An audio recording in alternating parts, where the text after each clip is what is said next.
তিথি কপালের ব্যান্ডেজটা খোলার জন্য ডাক্তারের কাছে এসেছে। সাথে পায়ের বুড়ো আঙুলটাও দেখাবে। বুড়ো আঙুলটার কোনা ফুলে পুঁজ জমে আছে। ব্যথায় কাল সারা রাত ঘুম হয়নি। ডাক্তারের চেম্বার থেকে বের হয়ে একটা ফার্মেসির সামনে বসেছিল সে। একটা কলা পাউরুটি কিনে খেতে খেতে ভাবল এখানে ফ্যাক্সের দোকান থেকে আজলান শেখকে একবার ফোন দেবে, কিন্তু আয়জা বলেছে সে সিম চেঞ্জ করে ফেলেছে, ফোন দিয়েও লাভ হবে না। রাস্তায় একটা কুকুর তার হাতে পাউরুটি দেখে ছুটে এসেছে ইতোমধ্যে। জিহ্বা লম্বা করে হাঁপাচ্ছে। তিথি তার দিকে বাকি পাউরুটিটা ছুঁড়ে মারল, তারপর ওষুধগুলো কিনে নিল। টাকাগুলো ডোডোর আকিকার সময়কার টাকা। টাকাগুলো খরচ করতে গিয়ে তিথির বুকটা মোচড় দিয়ে উঠল। আজ 5 দিন হয়ে গেছে সে ডোডোকে দেখেনি। কেমন আছে সেটাও অবধি জানে না। এমন দুঃসময়ও তার জীবনে আসবে তা সে কখনোই ভাবেনি। এর আগে কবে এমন কষ্টে ভুগেছে সে মনে পড়ে না, সত্যি মনে পড়ে না। মনে হচ্ছে এর আগের সমস্ত দুঃখগুলো এটার কাছে হালকা তুচ্ছ। ডোডোটা তার একটা অংশ জুড়ে আছে। কি যেন হারিয়ে ফেলেছে সে, কি যেন নেই তার কাছে। ভীষণ নিঃসঙ্গ, একা, অসহায় লাগছে নিজেকে। এমন খারাপ সময়ের সাথে এই প্রথম সাক্ষাৎ তার। ফার্মেসিতে তার পরপর আরও অনেকে এসেছে। একটা মহিলা এসে তার পাশে বসল, বলল, আপনি কি এখানকার মানুষ? তিথি মহিলাটিকে আগাগোড়া দেখল। মহিলাটিকে দেখে মনে হচ্ছে সম্ভ্রান্ত পরিবারের বউ। গায়ে দামি বোরকা, মাথায় সোনালি রঙের হিজাব। যেটা বেশি চোখে পড়ল সেটা তার গোলাপি ঠোঁট আর চোখের পাপড়ি। তিথি সুন্দর কাউকে দেখে প্রশংসা না করে পারে না। মহিলাটির কোলে একটা 3-4 বছরের শিশু। তিথি জবাব দিল, হ্যাঁ। মহিলাটি তার পাশে বসল, বলল, আমি এখানে নতুন এসেছি, বাচ্চার বাবার মামার বাড়ি, কিছু চিনতে পারছি না। তিথির চোখ বাচ্চাটার দিকে আটকে আছে। মাথায় হাত বুলিয়ে আদর করে বলল, বয়স কত ওর? 4-এ পড়েছে। আপনি কোথায় থাকেন? জলিল চেয়ারম্যানের বাড়িতে। মহিলাটি অবাক কণ্ঠে বলল, ও তাই, উনি আমার মামা শ্বশুর। তিথি বাচ্চাটাকে আদর করতে মগ্ন হয়ে গেল। বাচ্চাটার হাসিটা সুন্দর, তার কোলে উঠে এসেছে ইতোমধ্যে। গায়ে অসম্ভব সুন্দর একটা ঘ্রাণ, কিন্তু ডোডোর মতো নয়। ডোডোরটা সব সুগন্ধিকে হার মানাবে। কত আদরে, মায়াময়। ওটা শুকলেই যেন মন ভরে যায়। কেমন আছে কে জানে তার বাচ্চাটা। তিথির চোখ দুটো সজল হয়ে উঠল। তন্মধ্যে একটা পুরুষ কণ্ঠস্বর শুনতে পেল সে, তোমরা এখানে? তোমাদের খুঁজতে খুঁজতে আমি পাগল প্রায়। মহিলাটি তার স্বামীর কণ্ঠস্বর শুনে চমকে উঠে ফিরে তাকালো। তিথি দ্বিগুণ চমকে উঠল। অবিশ্বাস্য দৃষ্টিতে চেয়ে রইল। তার চাইতে দ্বিগুণ বিস্ময়ে চেয়ে আছে সেই লোকটি। তুমি? মহিলাটি তাদের মুখ চাওয়াচাওয়ি করে বলল, আপনারা একে অপরকে চেনেন? লোকটা বলল, হ্যাঁ চিনি, চলো তোমাকে গাড়িতে তুলে দেই। মহিলাটি কত রকমের প্রশ্ন করল। লোকটা মহিলাটিকে নিয়ে চলে গেল বাচ্চাটাকে আদর করতে করতে। তিথি মহিলাটির দিকে চেয়ে রইল এক দৃষ্টিতে। বয়স বোধ হয় তার চাইতে 2-1 বছরের বেশি হবে। কত লম্বা, কত সুন্দর। এই অসম্ভব সুন্দর মেয়েটা কি জানে তার স্বামী একজন ভয়ানক রকমের বেঈমান? তিথির বুকটা ভার হয়ে এলো। যতটা ভার হয়ে এলে নিঃশ্বাস ফেলতে অবধি কষ্ট হয়। চোখ বুজে চোখের জল ঝরাতে ভুলে যায় ঠিক ততখানি। চারপাশটা অন্ধকার ঠেকল তার চোখে। বেঈমানটা ভালো আছে দিন শেষে, কিন্তু সে ভালো নেই কেন? বহু কষ্টে দাঁড়িয়ে পড়ল সে। রাস্তায় গিয়ে দাঁড়ালো একটা রিকশার জন্য। খুব শীঘ্রই বৃষ্টি নামবে। ওর মনের মতো আকাশেও মেঘ গর্জন করছে, কেমন নীরব আর্তনাদের মতো। বিকট শব্দ নেই, অথচ কেমন ভয়ঙ্কর। রিকশার জন্য দাঁড়িয়ে থাকতে থাকতে হঠাৎ খেয়াল করল পাশে একজন এসে দাঁড়িয়েছে। তিথি, কেমন আছো? বাড়িতে কবে এসেছ? তিথি রিকশা থামাতে ব্যস্ত হয়ে পড়ল, কিন্তু দুর্ভাগ্যবশত কোনো রিকশা থামাতে পারল না। লোকটার দিকে না ফিরে বলল, ওটা তোমার বউ? হ্যাঁ। তিথি কিছুক্ষণ চুপ থেকে বলল, তোমার বউ খুব সুন্দর, তোমার বাচ্চাটা খুব আদুরে, তুমি অনেক সুখী তাই না? আলহামদুলিল্লাহ। তোমার কি অবস্থা? তিথি কেমন যেন উত্তেজিত বোধ করছিল তখন। কম্পিত কণ্ঠে বলল, আমিও সুখী, আমারও একটা বাচ্চা আছে। বয়স কত? 1.5 বছরে পড়েছে, খুব আদুরে, একদম পুতুলের মতো ছোট। লোকটা চুপ করে রইল। তিথি একটু দূরে গিয়ে দাঁড়ালো, রাস্তার দিকে চেয়ে রইল। কখন যে একটা রিকশা থামবে। লোকটা তার পাশে এসে দাঁড়িয়ে বলল, তোমার বর শুনেছি একজন র্যাব? তিথি সগর্বে বলল, হ্যাঁ, অনেক বড় অফিসার, ডেপুটি কমান্ডার। হায় আল্লাহ, এত কিছু কখন মনে রেখেছে সে? স্বাভাবিকভাবে প্রশ্ন করলে বোধহয় বলতেও পারত না। তোমার বরের নাম আজলান শেখ? তিথি চমকে উঠল। তুমি কিভাবে চেনো? জিজ্ঞেস করতে যাবে তখনই মনে পড়ল প্রশাসনের লোক, তাই চিনতে পারে। ওকে তো টিভিতে দেখায়, তাই বলল, হ্যাঁ আজলান শেখ। তুমি ওকে চেনো তাহলে? অবশ্যই, চিনব না কেন? ওকে চেনে না এমন কেউ নেই বাংলাদেশে। আমি খুশি হয়েছি তুমি সুখে আছো শুনে। তিথির মন কেঁদে উঠল, কিন্তু মুখটা স্বাভাবিক। মন কেঁদে উঠে বলল, না না, আমি সুখে নেই বেঈমান, আমি একটুও সুখে নেই। কেন সুখে নেই আমি? তিথি বলল, তুমি কি ভেবেছ তুমি আমাকে ফেলে চলে গেলে আমার বিয়ে শাদী হবে না? আমি তোমাকে ইচ্ছাকৃতভাবে ফেলে যাইনি। জানি তোমার বাবা তোমাকে ঘাড় ধরে টেনে নিয়ে গিয়ে সুন্দরী মেয়ে দেখে বিয়ে করিয়ে দিয়েছে। আমি কালো, বেটে খাটো মেয়ে, তোমার কোনো দোষ নেই। আমি তোমার কোনো দোষ দিচ্ছি না, কারোর কোনো দোষ নেই।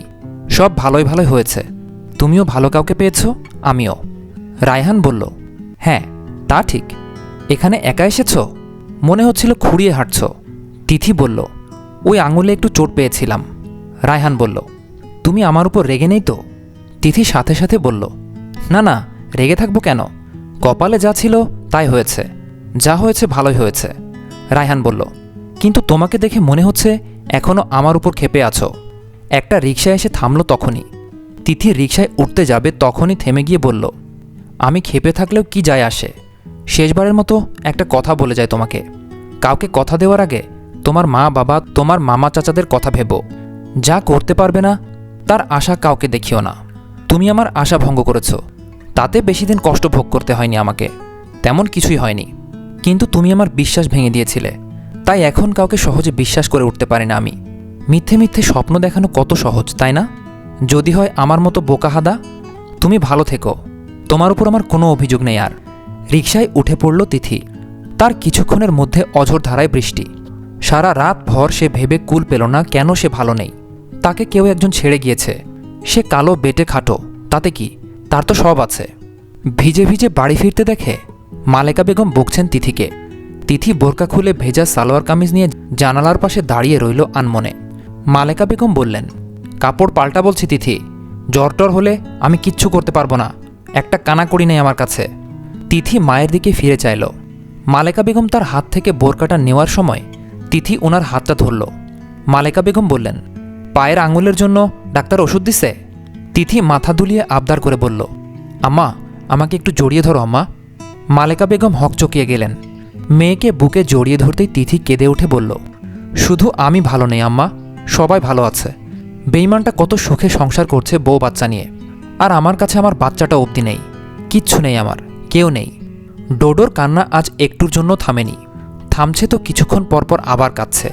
তাহেরা বেগম সহ নাকানি চুবানি খেয়েছেন তাকে সামলাতে গিয়ে। শায়লার হাতে কোনো কাজ ওঠেনি।